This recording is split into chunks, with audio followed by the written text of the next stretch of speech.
আগুনে পোড়াতে পোড়াতে ছাই বানিয়ে ফেলবে।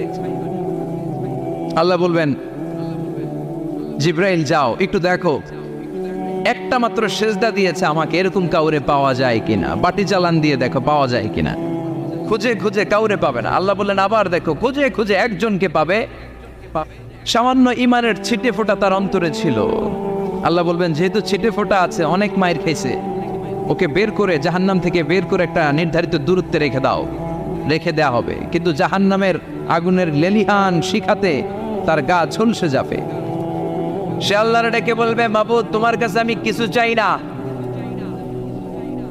জাহান্নাম থেকে তুমি আমাকে বের করেছো, জীবন নদীর পানি তুমি আমার গায়ের মধ্যে ঢেলে দিয়েছো, আমি আবার সজীবতা ফিরে পেয়েছি। আমি তোমার কাছে জান্নাত চাই না, শুধু নিরাপদ একটা দূরত্বে আমাকে রেখে আসো, যাতে জাহান্নামের আগুন আমারে কষ্ট দিতে না পারে।